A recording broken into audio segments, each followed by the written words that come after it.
Мыйзам бул өтө катал, бирок аны аткаруу ар бир адамдын милдети.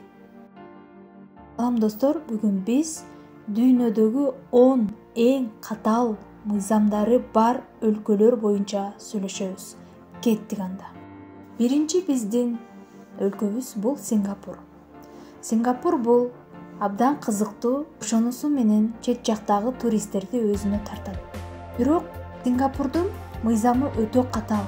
Чет элден келген туристтер ал мыйзамды сактоо керек. Сактабаса, мыйзамга ылайыктуу жоопко тартылат. Бирден бир мисал келтирсек, эгерде сиз Сингапурга барып, ачык денеңизди көрсөтүп көйнөк кийсеңиз, сизди түрмөгө камашат. Кийинки биздин өлкөбүз бул Түндүк Корея. Түндүк Кореяны биз билебиз, өтө катал мыйзамдары көп. Ал мыйзамдар жөн эле жазылып калбастан, аны аткаруу да милдеттүү. Мисалы, эгерде аял жана эркек киши үйлөнгөнгө чейин мыйзамдын негизинде үй бүлөлүү деп аныкталганга чейин жакын мамиледе болушса, алар экөө тең мыйзам алдында жооп беришет. Атайын ушул мамилени көзөмөлгө алуучу атайын бир орган бар. Жана ошондой эле бул мамлекеттин өкмөтү ар бир жаранынын сырткы кийимдерин көзөмөлгө алып жүрүшөт. Мисалы, аял кишилерге шым кийүүгө болбойт. Ал эми эркек кишилер болсо, ар бир 15 күн сайын чачын кырктырып жүрүш керек. Андан кийинки биздин өлкөбүз бул Иран. Иранда аял кишилер баш кийимин ар дайым эшикке чыгып жүргөндө кийип жүрүү керек. Бул хиджаб. Жана ошондой эле Ирандын ар бир жараны батыштын музыкаларын угууга жана ичкиликтерин ичүүгө тыюу салынат. Андан кийинки биздин өлкөбүз бул Сирия. Сирияны биз баарыбыз билебиз. Согушка чейинки Сирияда жарандар арасында мамлекеттин ичинде согуш болгон. Ошого чейин Сирия аябагандай кооз, аябагандай таң калыштуу бир башкача өлкө болчу. Азыркы убакта Сириянын өкмөтү көптөгөн катал мыйзамдарды кабыл алып, сырткы коммуникацияны киргизүүгө тыюу салган.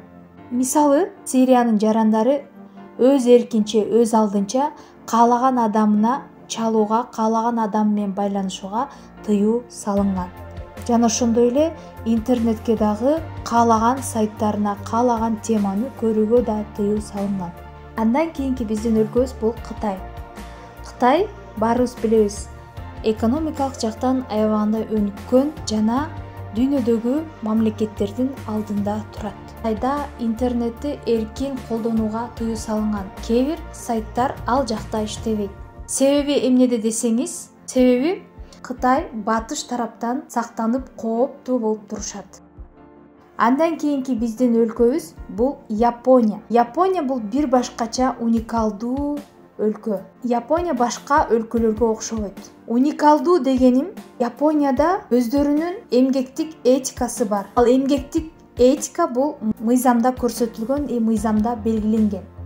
Ал кандай эмгектин этикасы десеңиз, ар бир жумушчу жана жетекчи жумушун өзүнүн абийири менен иштөөгө милдеттүү. Ошону менен ар бир жумушчуга, ар бир жетекчинин эмгек китепчесине кайсы деңгээлде өзүнүн абийирин сактап жана канчалык деңгээлде мыкты иштегендиги жөнүндө эмгек китепчесине жазылат. Жана ошондой эле Японияда кайсы бир темада сүйлөшүү, баарлашуу тыюу салынган. Мисалы, экинчи дүйнөлүк согуш боюнча сүйлөшүүгө жана баарлашууга болбойт. Кийинки биздин катал мыйзамы бар өлкөбүз бул Эритрея деген өлкө. Бул мамлекет жөнүндө көпчүлүк адамдар уккан да эмес. Бул мамлекет Кызыл деңиздин жээгинде Чыгыш Африкада жайгашкан. Бул өлкөнү 1993 жылдан баштап башкарып келген президент Исаяс Афеверки деген президент төмөнкүдөй мыйзам кабыл алган. Ал кандай мыйзам десеңиз, кандай гана маалымат болбосун, телевиденияга же болбосо газета, журналдарга чыгараардан мурун президенттин уруксатын алып, анан ал маалыматтарды элге жеткиришкен. Андан кийин 1979 жылдан баштап H алмашкыз президент Теодор Абиянг Гемма Басога деген президенти бардык телеканалдарды, радио станцияларды өзүнө баш ийдирип жана аларга карата өтө катал мыйзамдарды кабыл алган. Видеону көргөнүңүздөргө чоң рахмат. Каналга катталыңыздар. Сиздер менен кийинки видеодо көрүшөбүз.